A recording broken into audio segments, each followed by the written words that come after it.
back to Children's Church. I'm so glad to have you here with me. And all this month, we're talking about August is for Acts. A-C-T-S. And yes, that does mean I could just do the Book of Acts, but that's boring. You know I like to flip between the Old and New Testament when I can. Keep things a little funky, fresh. I don't know why I said that, and I wish I hadn't. Anyway, this week we're talking about an act of devotion, and we're talking about Ruth. Now, Ruth is a part of the lineage of Jesus, which is maybe one of the reasons she's in the Bible, but mostly I think it's because she exemplifies devotion in how she behaves. And her devotion is really to Naomi, her mother-in-law. So we're going to talk about them. I'm going to read to you from the Book of Ruth. She has her own. And the story is pretty short. I think it's only 4 chapters. We're not going to read the whole 4 chapters, but I might bounce around a little. During the time of the judges, there was a famine in the land, and a man left Bethlehem in Judah with his wife and 2 sons to live in the land of Moab for a while. The man's name was Elimelech, and his wife's name was Naomi. The names of his 2 sons were Mahlon and Chilion, and they were Ephrathites from Bethlehem in Judah, and they entered the land of Moab and settled there. Naomi's husband Elimelech died, and she was left with her 2 sons. Her sons took Moabite women as their wives. One was named Orpah, and the second was named Ruth. After they lived in Moab for about 10 years, both Mahlon and Chilion also died, and Naomi was left without her 2 children, without her husband. She and her daughter-in-laws prepared to leave the land of Moab because she had heard in Moab that the Lord had paid attention to his people's need by providing them food. She left the place where she had been living, accompanied by her 2 daughters-in-law, and traveled along the road leading back to the land of Judah. I'm having trouble reading today. I think my brain is going faster than my mouth. I'm sorry. Let's take a deep breath.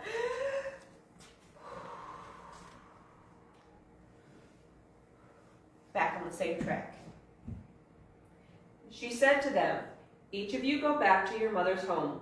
May the Lord show faithful love to you as you have shown to the dead and to me. May the Lord enable each of you to find security in the house of your new husband." She kissed them, and they wept loudly. "No," they said to her, "we will go with you to your people." But Naomi replied, "Return home, my daughters. Why do you want to go with me? Am I able to have more sons who could become your husbands? Return home, my daughters. Go on.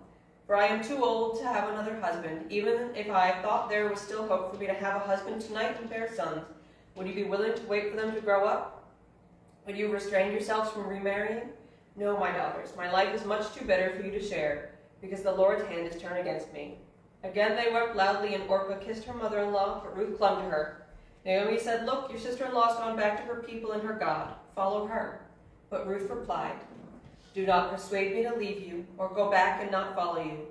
For wherever you go, I will go, and wherever you live, I will live. Your people will be my people, and your God will be my God. Where you die, I will die, and there I will be buried. May Yahweh punish me and do so severely, if anything but death separates you and me." When Naomi saw that Ruth was determined to go with her, she stopped trying to persuade her. The 2 of them traveled until they came to Bethlehem. And when they entered Bethlehem, the whole town was excited about their arrival, and the local women exclaimed, "Can this be Naomi?" "Don't call me Naomi. Call me Mara," she answered, "for the Almighty has made me very bitter. I went away full, but the Lord has brought me back empty. Why do you call me Naomi, since the Lord has pronounced judgment on me, and the Almighty has afflicted me?" So Naomi came back from the land of Moab with her daughter-in-law, Ruth the Moabitess. They arrived in Bethlehem at the beginning of the barley harvest. I'm going to condense the next couple of chapters into a much easier story, but that was the part that has to do with today's lesson, so we read that whole chapter. So once arriving back in Judah, hi buddy, they're there at the beginning of the barley harvest, and there's a process called gleaning, that when farmers collected things up from their field, they would leave things behind for those who couldn't afford grain to go out and harvest themselves. And Ruth went out gleaning to bring home grain so she and Naomi could eat. She was working so she and her mother-in-law would survive, essentially. And when the owner of the field noticed her, he said, "Who is that?" And they said, "Oh, that's Naomi's daughter-in-law." And he was a distant relative of Naomi's and said, "Okay, Make sure she's all right. Make sure she has water. Make sure no one bothers her. She is welcome in my field. And then he went and told her, don't go anywhere else, because you'll be safe gleaning in my field. And when she brought home all the barley she had, her mother-in-law was shocked, and then she realized who was looking after her. And at the time, when someone's husband died and they didn't have a child, they were supposed to marry one of their kinsmen, a kinsman redeemer, so that their line would continue on. And Ruth's kinsman redeemer did not do what he was supposed to do. He didn't want to do it. He didn't want to do his job. He said he couldn't handle it. So Ruth, following Naomi's instructions, goes to Boaz and asks him to take on this task. And he says he will marry her. He goes to the kinsman who was supposed to do his job. And they have a discussion and a contract, and they exchange shoes, because that's how you seal the contract. That's not important to the story, but it's some fun biblical context for you that I think is very fun, because I have pretty small feet, and that would be bad for me, because they probably wouldn't fit after that. Unimportant.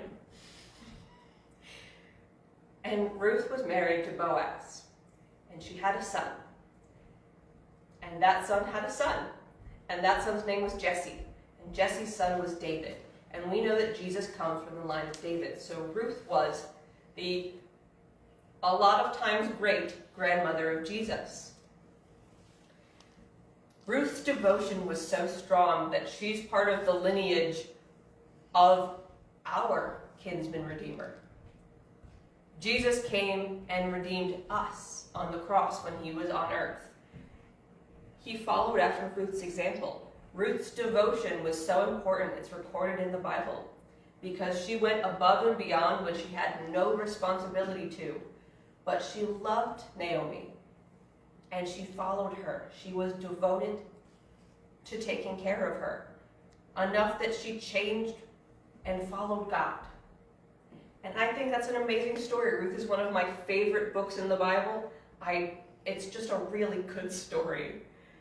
And it's interesting in the way it interconnects to all of the other stories we know. We're going to be talking about all kinds of different acts this month. Today's was an act of devotion, and you'll find out what act is next week. I'm going to trip up on that all month long, so that's something to look forward to. Have a wonderful week, guys. Do a fun craft. Enjoy the sunshine, and I will see you guys next week. Bye.